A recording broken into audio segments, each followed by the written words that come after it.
नमस्कार। देखिए, आज के इस वीडियो में हम पर्वत के बारे में पढ़ेंगे, जो कि बहुत ही महत्वपूर्ण टॉपिक है।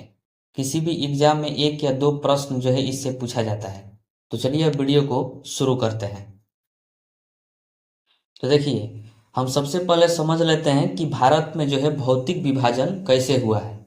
भारत में हर तरह की विविधता पाई जाती है।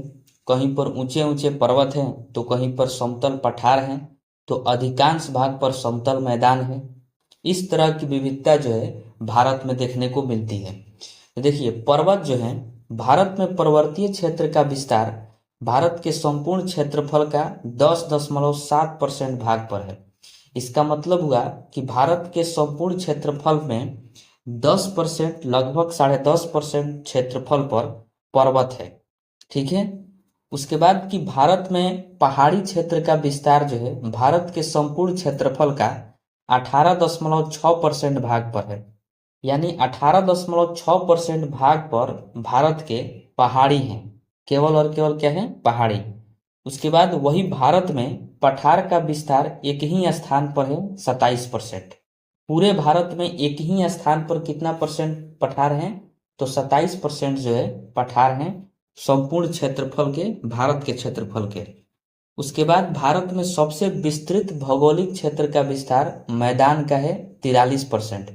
यानी भारत के संपूर्ण क्षेत्रफल के सबसे ज्यादा 43% भाग पर जो है मैदान है, यानी मिट्टी है। भारत के सबसे अधिक भूभाग पर मैदान ही है, यानी भूमि, केवल समतल भूमि पाया जाता है सबसे अधिक भूभाग पर। ठीक है। तो आइए अब समझ लेते हैं कि पर्वत, पठार, इन सब में जो है अंतर क्या होता है। तो देखिए, पर्वत जो होता है ये शंकुआकार होता है, यानी इसका ऊपरली भाग जो होता है वो नोकीला होता है। ठीक है, तो उसको पर्वत कहा जाता है और ये बहुत अधिक ऊंचा होते हैं। और जो पठार होता है इसका ऊपरली भाग समतल होता है। ठीक है, तो पठार का ऊपरली भाग कैसा होता है? समतल, यानी सपाट होता है। उसके बाद आता है भूमि। भूमि जो है यह भी समतल होता है, भूमि यानी जमीन। और उसके बाद सबसे नीचे आता है समुद्र। सबसे नीचे क्या रहता है? समुद्र रहता है। ठीक है। अब देखिए, पहाड़ी जो होता है, पहाड़ी भी पर्वत की तरह ही होता है, लेकिन यह हाइट में छोटा होता है। आकार में कैसा होता है? छोटा होता है। पर्वत की तरह ऊंचा ऊंचा नहीं होता है। पर्वत बहुत ज्यादा ऊंचा होता है, लेकिन पहाड़ी जो है पर्वत की तरह होता है, लेकिन आकार में छोटा होता है, तो उसको जो है पहाड़ी कहा जाता है। ठीक है। तो आइए अब हम पढ़ते हैं कि भारत में कहाँ कहाँ पर पर्वत श्रेणी है। तो देखिए, हम सबसे पहले देखते हैं कि जम्मू कश्मीर में कौन सी पर्वत श्रेणी है। तो देखिए, जम्मू कश्मीर में जो है 4 पर्वत श्रेणी है: काराकोरम, लद्दाख, जास्कर, पीर पंजाल। ये 4 पर्वत श्रेणी जो है जम्मू कश्मीर में है। ठीक है। देखिए, काराकोरम पर्वत श्रेणी में ही भारत की सबसे ऊंची चोटी गॉडविन ऑस्टिन है, यानी केटू है। केटू जो है यह काराकोरम पर्वत श्रेणी में है, और काराकोरम पर्वत जो है यह जम्मू कश्मीर में। ठीक है। केटू की ऊंचाई 8,611 मीटर है।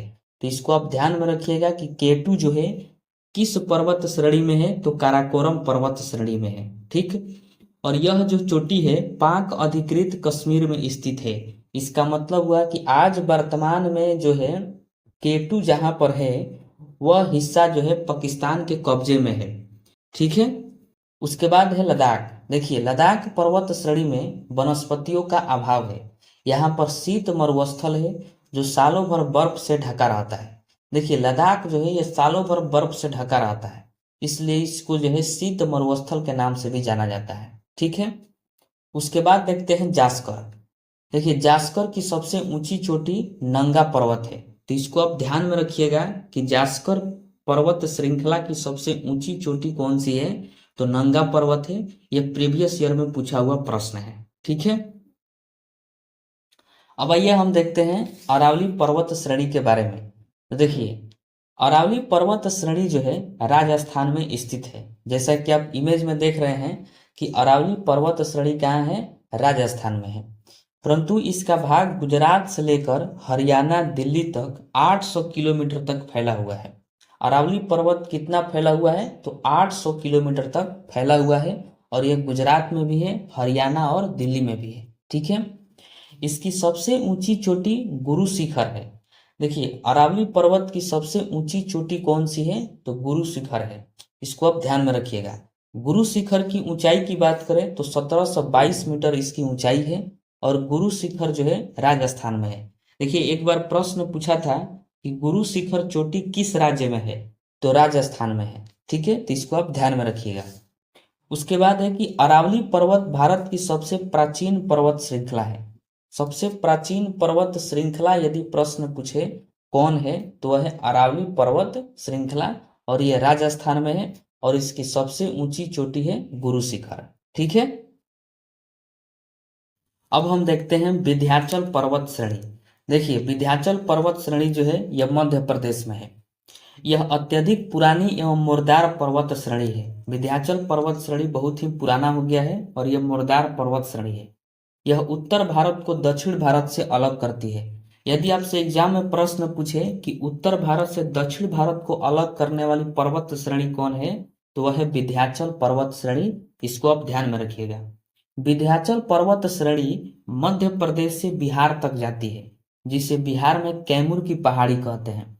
देखिए विंध्याचल पर्वत श्रेणी जो है यह मध्य प्रदेश से शुरू है और यह बिहार तक गई है। बिहार में इसको कैमूर की पहाड़ी के नाम से जाना जाता है। ठीक है, उसके बाद देखते हैं सतपुरा पर्वत श्रेणी। देखिए सतपुरा पर्वत जो है यह मध्य प्रदेश और महाराष्ट्र के सीमा पर है। जैसा कि आप इमेज में देख रहे हैं कि यह है सतपुरा पर्वत श्रेणी और यह मध्य प्रदेश और महाराष्ट्र के सीमा पर है। सतपुरा पर्वत श्रेणी की सबसे ऊंची चोटी धूपगढ़ है। देखिए चोटी जो है यह बहुत ही महत्वपूर्ण होता है। चोटी वाला प्रश्न जो है पूछ ही देता है कि सतपुरा पर्वत श्रेणी की सबसे ऊंची चोटी का नाम क्या है, तो धूपगढ़ है और इसकी ऊंचाई 1350 मीटर है। ठीक है, तो इसको आप ध्यान में रखिएगा। उसके बाद हम देखते हैं मैकाल पर्वत। देखिए मैकाल पर्वत जो है यह छत्तीसगढ़ में है। मैकाल पर्वत की सबसे ऊंची चोटी का नाम अमरकंटक है, जिसकी ऊंचाई 1124 मीटर है। ठीक है, तो इसको आप ध्यान में रखिएगा कि मैकाल पर्वत की सबसे ऊंची चोटी का नाम क्या है, तो अमरकंटक है। इसी अमरकंटक से नर्मदा नदी निकलती है और विंध्याचल पर्वत एवं सतपुरा पर्वत के बीच से जाती है। जैसा कि आप इस इमेज में देख रहे हैं कि अमरकंटक से जो है मैकाल पर्वत पर अमरकंटक है और ये रहा मैकाल पर्वत।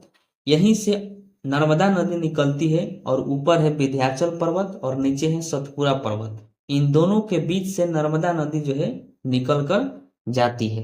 ठीक है, अब हम देखते हैं गिर पहाड़ी। देखिए गुजरात में गिर पहाड़ी स्थित है। सौराष्ट्र वाला जो एरिया है वहां पर है गिर पहाड़ी, जैसा कि आप इमेज में देख रहे हैं। यह पहाड़ी जो है बब्बर शेर के लिए प्रसिद्ध है। गुजरात का गिर पहाड़ी किसके लिए प्रसिद्ध है, तो बब्बर शेर के लिए प्रसिद्ध है। ठीक है, उसके बाद देखते हैं अजंता की पहाड़ी। देखिए अजंता की पहाड़ी जो है महाराष्ट्र में है। यह ताप्ती नदी के दक्षिण में है। देखिए यह प्रश्न जो है पूछा हुआ प्रश्न है कि ताप्ती नदी के दक्षिण में कौन सी पहाड़ी है, तो अजंता की पहाड़ी है। ठीक है, और अजंता की पहाड़ी कहाँ है, महाराष्ट्र में है। तो इसको आप ध्यान में रखिएगा। अब हम देखते हैं राजमहल की पहाड़ी और रामगढ़ की पहाड़ी। देखिए दोनों पहाड़ी जो है झारखंड में ही है। राजमहल की पहाड़ी झारखंड और बिहार की सीमा पर है। देखिए ये जो राजमहल की पहाड़ी है ये झारखंड और बिहार के सीमा पर है। जैसे कि आप इमेज में देख सकते हैं कि ये झारखंड के सबसे ऊपर है, यानी झारखंड और बिहार के सीमा पर है। ठीक है, लेकिन इसका ज्यादातर भाग देखा जाए तो ये झारखंड में ही है, राजमहल की पहाड़ी का। ठीक, उसके बाद है रामगढ़ की पहाड़ी। देखिए रामगढ़ की पहाड़ी जो है यह झारखंड में फैली है। ये पूरा झारखंड में रामगढ़ की पहाड़ी है, लेकिन राजमहल की जो पहाड़ी है यह झारखंड और बिहार के बॉर्डर पर है। ठीक है, अब हम पढ़ते हैं पूर्वोत्तर भारत के पहाड़ियों के बारे में। ठीक है, तो शुरू करते हैं हम अरुणाचल प्रदेश के पहाड़ियों से। तो देखिए अरुणाचल प्रदेश में जो है 4 पहाड़ियां हैं, डाफला, अबीर, मिसमी और पटकाई। ये 4 पहाड़ियों जो हैं अरुणाचल प्रदेश में स्थित है, जैसा कि आप इमेज में देख रहे हैं। ठीक, अब देखिए हम देखते हैं अरुणाचल प्रदेश के पहाड़ियों का पश्चिम से पूर्व दिशा में क्रम, क्योंकि एग्जाम में जो है कभी कभी क्रम के अनुसार जो है इन सब का नाम पूछ लिया जाता है। जैसे पश्चिम से पूर्व दिशा में क्रम बताइए या फिर पूर्व से पश्चिम दिशा में क्रम बताइए। तो हम देखते हैं कि पश्चिम से पूर्व दिशा में इनका क्रम क्या है? तो डाफला, अबीर, मिसमी, उसके बाद पटकाई बूम, ये क्रम जो है पश्चिम से पूर्व दिशा की ओर है अरुणाचल प्रदेश के पहाड़ियों के बारे में। ठीक है, तो इसको आप ध्यान में रखिएगा कि अरुणाचल प्रदेश में जो है 4 पहाड़ियां हैं, डाफला, अबीर, मिसमी और पटकाई बूम। असम में एक ही पहाड़ी है, मिकिर पहाड़ी। ठीक है, तो अगर क्वेश्चन पूछे कि मिकिर पहाड़ी कहाँ है, तो असम में है। ठीक, इस पहाड़ी पर मिकिर जनजाति रहती है। मिकिर पहाड़ी पर ही मिकिर जनजाति रहती है और ये जनजाति जो है जंगलों को जलाकर झूम खेती करते हैं। जंगल को जलाकर झूम खेती करने वाले जनजाति कौन है? तो मिकिर जनजाति है, जो मिकिर पहाड़ी पर रहते हैं और मिकिर पहाड़ी असम राज्य में है। ठीक है, अब देखिए मेघालय में 3 पहाड़ी है, गारो, खासी, जयंतिया। ये मेघालय में पहाड़ी है। ठीक है, इन्हीं पहाड़ियों पर सर्वाधिक वर्षा वाला स्थान मासिन राम है। जैसे आप सुने होंगे कि सर्वाधिक वर्षा वाला स्थान जो है मासिन राम मेघालय है। मासिन राम मेघालय इन्हीं पहाड़ियों पर स्थित है। मेघालय में 3 पहाड़ी है, गारो, खासी और जयंतिया। ठीक है, आइए अब आगे देखते हैं। देखिए नागालैंड में नागा पहाड़ियां है, जैसा कि आप इस इमेज में देख रहे हैं। और नागा पहाड़ी जो है नागालैंड और म्यांमार के सीमा पर है। ठीक है, नागा पहाड़ी पूरा पूरा नागालैंड में नहीं है, यह नागालैंड और म्यांमार के सीमा पर है। इसकी सबसे ऊंची चोटी सारामती है। नागा पहाड़ी की सबसे ऊंची चोटी कौन सी है? तो सारामती है। इसकी ऊंचाई जो है 3825 मीटर है। ठीक है, तो इसको आप याद रखिएगा कि नागालैंड में नागा पर्वत है और इसकी सबसे ऊंची चोटी जो है सारामती है, ऊंचाई 3825 मीटर है। ठीक है, देखिए मिजोरम राज्य जो है ये पूर्वोत्तर भारत का राज्य है। यहाँ पर 2 पर्वत है, मिजो और लुसाई। ये पर्वत मिजोरम में है, इसको आप ध्यान में रखिएगा। ठीक है, अब हम पढ़ते हैं पश्चिमी घाट पर्वत श्रेणी के बारे में। तो देखिए आप इस इमेज में ध्यान से इसको देखिए। पश्चिमी घाट जो है गुजरात व महाराष्ट्र की सीमा से शुरू होकर महाराष्ट्र, गोवा, कर्नाटक, तमिलनाडु तथा केरल होते हुए कन्याकुमारी तक फैली हुई है। देखिए पश्चिमी घाट पर्वत श्रृंखला जो है ये जो है कन्याकुमारी तक फैली हुई है। ठीक, पश्चिमी घाट की सबसे ऊंची चोटी अनाईमुदी है, जो दक्षिण भारत की सबसे ऊंची चोटी है। देखिए दक्षिण भारत की सबसे ऊंची चोटी का नाम क्या है? अनाईमुदी है। तो इसको आप ध्यान से पढ़िएगा कि दक्षिण भारत की सबसे ऊंची चोटी कौन सी है? अनाईमुदी। और ये जो अनाईमुदी है यह पश्चिमी घाट की सबसे ऊंची चोटी है। तो आपसे ये प्रश्न ऐसे भी पूछ सकता है कि पश्चिमी घाट की सबसे ऊंची चोटी तो अनाईमुदी है और इसकी ऊंचाई 2695 मीटर है। और ये अनाईमुदी दक्षिण भारत की सबसे ऊंची चोटी है। ठीक है, अब आइए पश्चिमी घाट पर्वत की प्रमुख चोटियों को देख लेते हैं।